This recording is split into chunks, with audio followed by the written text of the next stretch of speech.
Okay, so you've watched the composition video from Studio Blender, and hopefully you get a good sense of what composition is, how important it is to some of the time in your filmmaking, and just how organizing what happens in your frame, how you arrange all these elements really make a deep impact.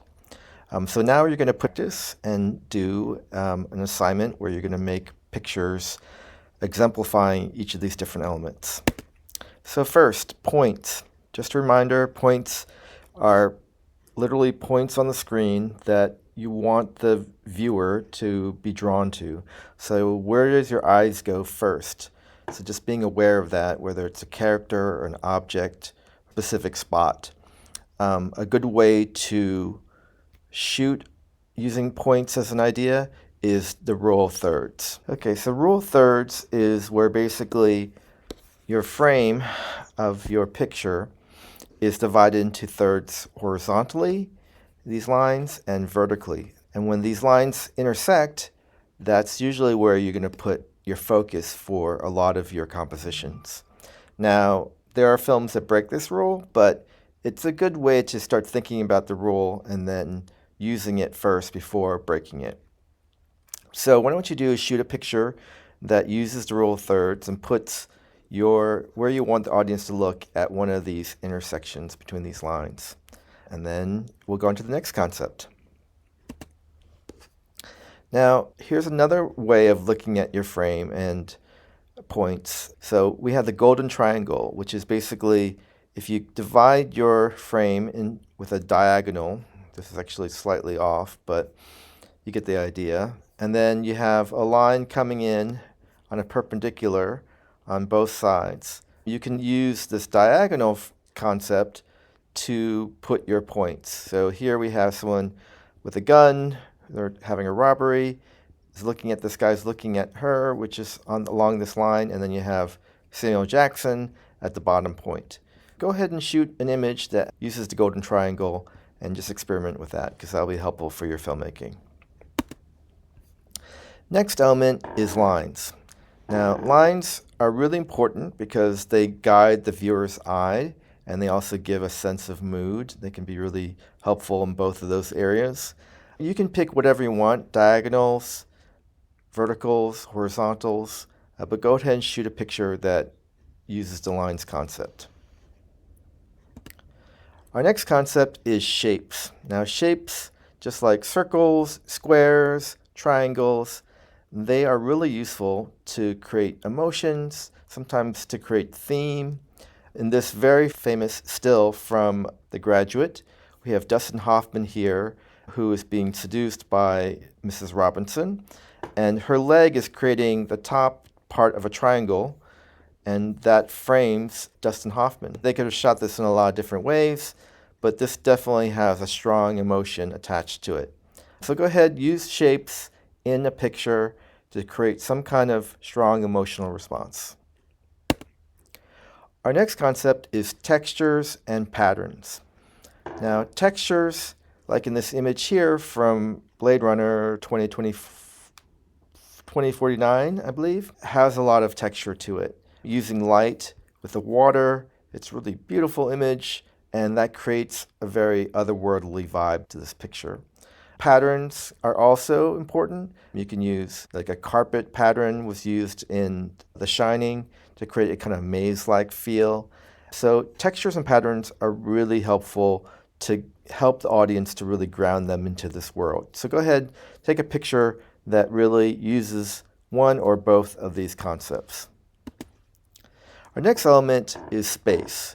So space is defined by positive, meaning the subject that's in the frame, and negative, the empty space that's around the subject.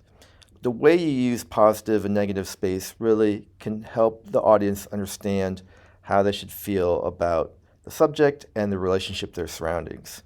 Here we have a shot from Moonlight where our main character is dead center and surrounded by kind of empty wall. So that definitely gives a sense of isolation. So go ahead, make a shot, a picture using positive and negative space. All right, next we have depth. Depth is a really important concept. When we look at pictures in movies, they aren't just two-dimensional. They are literally two-dimensional on the screen, but you're trying to capture a three-dimensional space, and that's where depth comes involved. The first shot that I want you to do is think of deep focus. Deep focus is identified as everything in frame has focus in it. Most of your smartphone cameras, that's pretty much how they shoot normally. So it shouldn't be too hard to achieve this, but what you want to do with this picture that you shoot, you want to capture something in the foreground. Here we have the mother who's working on some paperwork here, and then we have the father in the middle ground, and then we have in the background, this is the main protagonist who is playing in the window, and we can see all three. Just fun fact, this is from Citizen Kane, which many consider the best movie of all time, and a lot of people respect the film for sure. And part of that is because Orson Welles, the director, really innovated. This had never been done before, where you have this deep focus going on, and that was an innovation for the time. Now I want you to do shallow depth of field. Now shallow depth of field, just a reminder, is when you have the character in focus and the background is blurry. Pretty simple to understand that we use this to really bring our audience to whatever we want the focus to be on. If you're shooting on a smartphone, it can be a little hard to achieve this, but not impossible. So the first thing you want to do is bring your camera close to your subject. So you can see how close this phone is to the cup. And as you can see here, this is the image he's shooting where the background is blurred out, and then we have the subject deep in focus. One thing you got to also realize that your background needs to be far away from the foreground. So you can see back here it's really blurry, but as it gets closer, it's a little more in focus. So if you want to get complete blurred out, you would take away things here so that it's all in the far background. And the farther it goes, the blurrier it'll be. So take a picture like that. Also, a lot of phones have what we call cinematic mode, where they do shallow depth of field, but artificially. And so it will blur out your background, but it's the computer on your phone that's actually doing it for you. This can be okay, especially for more still kind of shots. If you're shooting something moving, the computer sometimes has a hard time keeping that blur looking like it's naturally done with the camera. All right, our next concept is balance. Balance is really about how things are organized in the frame. When it's well balanced, like in here, although there is an object here that kind of feels a little out of balance, everything is symmetrical and you feel like there are a feeling of stability. Here is a shot from one of Wes Anderson movies. He's notorious for using symmetry, and you can see how this is dead center and the character's dead center.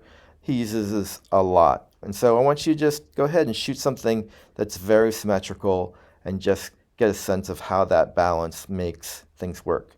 If you want to shoot another picture that's off balance, go for it and see how that feels. Our next concept is angle. So angle, just to remind you, is how the camera is looking up or down on its subject. But here, this camera is pointing down at its subject, and you can see how the subject is very small in frame, and you feel this kind of like there's something watching God over the main character. So I want you to do a picture from a high angle, meaning shooting down onto your subject. And then here we can see the camera shooting up at our subject from the ground or close to the ground.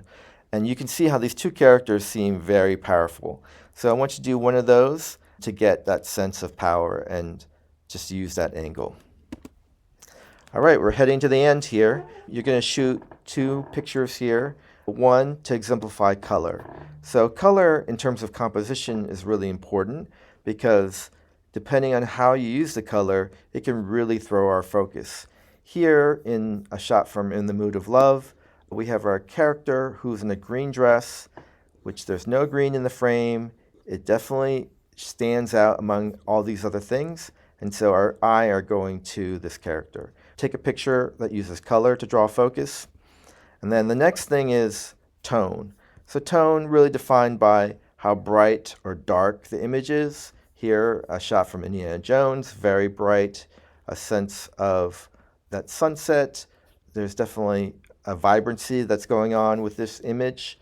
And then, of course, if you're going for a darker image, there's a sense of bodingness or scariness or kind of deadness. So I just want you to experiment, make a picture that's very bright or very dark, and compose it, helping the audience to get that emotion or vibe. All right, that's it. So I hope you learned a lot about how composition can help you tell a story. And hopefully from now on, as you're taking shots with your movie, you're using both shot sizes and composition to make a very compelling story.